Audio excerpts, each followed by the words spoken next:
and welcome to Viewpoint on Ukraine Today. My name is Tamara Rosevan. To discuss Ukraine's efforts to treat servicemen with post-traumatic stress disorder is Ivona Kostyna, project manager of Sector V, a mental health rehabilitation program for returning veterans. Welcome to Viewpoint. Hello. Now, you're only 19 years old, but you've already been to the front line, bringing supplies and food to the soldiers there. Now you plan to continue with a program which aims to rehabilitate and help soldiers deal with post-traumatic stress disorder. Now, what motivates you? My personal motivation is the interest in the topic, because I discovered for myself that recovery from war is a very diverse topic to study, and I'm currently, as I see it, in the age when one has to decide what to do for the rest of the life, and or for some big part of the life. And this is what makes me very curious, and this is what I want to learn. And luckily I have enough experience in my personal combat observancy, to say so, and I'm sure that I can handle it. And so I'm driven by my personal interests, actually. I see. But your program, this program which aims to rehabilitate soldiers, now, what are some of the challenges that you were faced with when you started the program, and now, when it's been a year now since it launched? It's been a year since we started thinking about it. Actually, we started thinking about it after one accident I had not far away from Debaltsevo, where I had to spend about 6 days. Because our car broke and we couldn't go out without a car, and we had a lot of supplies with us, so we had to deliver them to other places. And was this when the battle was happening? It was 2 months before the battle, but it was still always very intense, and we were always preparing for something. And so I spent 6 days there and just talking to soldiers. I had a pretty good contact with them before that happened, but these 6 days I had the time to listen, and I understood them hearing the same story of fear of returning. So they were basically losing their families, they were losing their children, they were losing contact with the social world, and they were afraid of coming back. And that's when I started thinking about the program. And luckily I met my colleague, he's a war psychologist, Andrei Kozinchuk, and we started working together on it since March last year.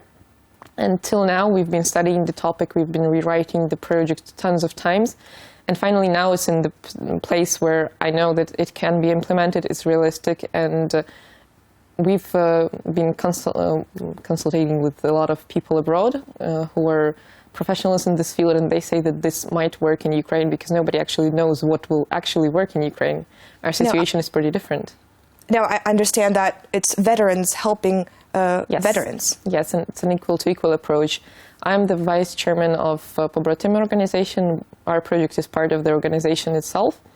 And now we are preparing soldiers to help each other. So we're having 2 6-month-long trainings. The first group has already been undergoing this training, and now the second group. And we have 25 soldiers in the first group and about 20 in the second group. And they're working for around 22 days in 6 months. And these are 4 stages of the training. I won't be getting into details, but basically we're preparing them to work with their brothers in arms. I see. Now, what are some of the problems that you see firsthand when, say, a soldier comes in, and do they tend to reach out?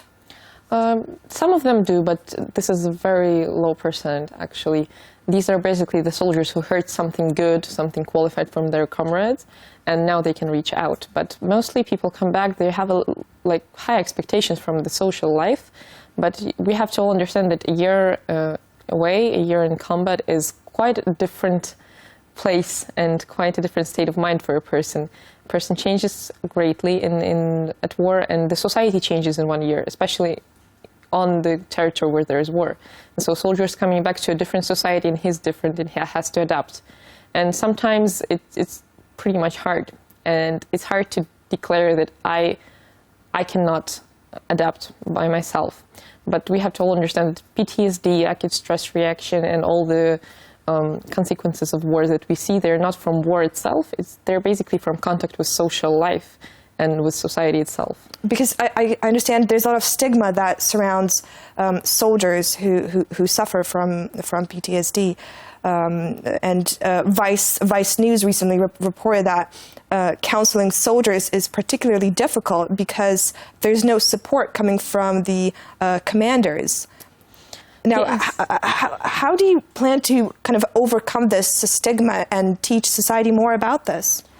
It will take time, and we need to all understand that it will take a lot of time. We are having the challenge now of receiving more than 100,000 veterans, and that's quite a lot in a year. And our commanders are same as all of the soldiers at the front lines. We were never prepared for war. We never expected war on our own territory.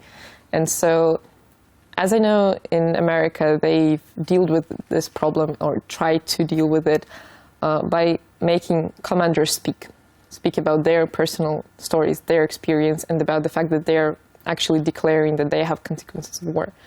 And now we are trying to show the image of a strong soldier, because actually people who declare their psychological issues after war, they are one of the most strong people I've ever seen.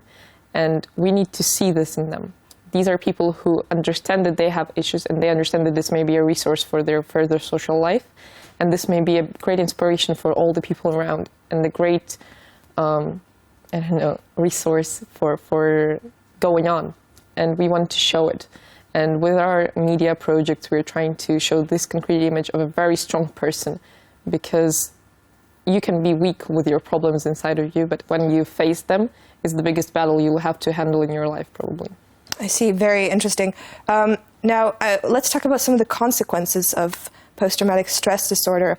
In other European countries, mm-hmm. It's reported widely that that mental health workers are struggling to help deal with these kind of issues, and soldiers, servicemen tend to turn to crime, and in fact, it's a worrying number of war veterans who end up in the criminal justice system in the UK, for example. Now, do you think that Ukraine should be worried as well about this? I think Ukraine should be worried about it, and I think Ukraine should be worried about the big number of suicides among soldiers. So the Ministry of Defense declared that there are 117 in 2 years. Actually, the number is a lot bigger, and it'll be more. And unfortunately, this is one of the ways war affects combatants, and we need to understand that we will have to be fast in reactions, but still create long-term project that will help them 10, 15 years after, because for some soldiers it's hard to understand their problems in the first couple of years. We cannot say that a person has PTSD. Me personally, I cannot tell where PTSD is, because it's a work of a psychiatrist.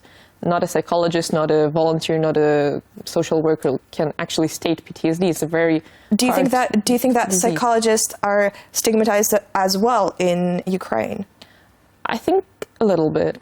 And we are actually all affected by war, because even war psychologists, they have to have a lot of personal strength to work with war and with combatants. But I think that we need to understand that PTSD itself, it's a mental disorder, and it is a hard thing to see, because it's a work of a psychiatrist himself. For us, we are trying to prevent it. We are not trying to beat it, because there are not so many actually real cases of PTSD in Ukraine yet, and they will emerge, unfortunately, in a couple of years. As we've seen from our experience of our colleagues in Denmark, some of the veterans, they have problems only 10, 15 years after, and they can actually then say, I need to go to a psychologist and work with it. So decades after, basically, soldiers ask for help. Now, the Ukrainian government says that in the next 2 years, approximately 200,000 soldiers will be returning back into civilian life. Now, how do you think the Ukrainian society should be dealing with this, or does your program tend to plans to work with in that kind of sphere? We're actually already working in that kind of sphere. We're not only working with the soldiers themselves, we're working with their families, we're working with their children, we are working with social workers and explaining them how to speak to a veteran and how to understand his case, because it's easier for a veteran to communicate with a veteran.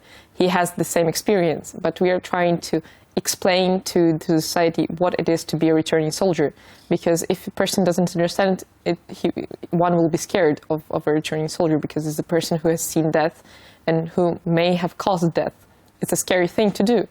But my personal opinion, that a country that doesn't take care of her returning soldier doesn't deserve a good future, because we send people out to give us time to develop. For example, in our country, it was the same thing. There was Maidan, then the war started, and we sent out people to protect us, to give us time to create something in this country. They have given us time, now we need to treat them, and treat them well, and we need to respect the thing that they have done.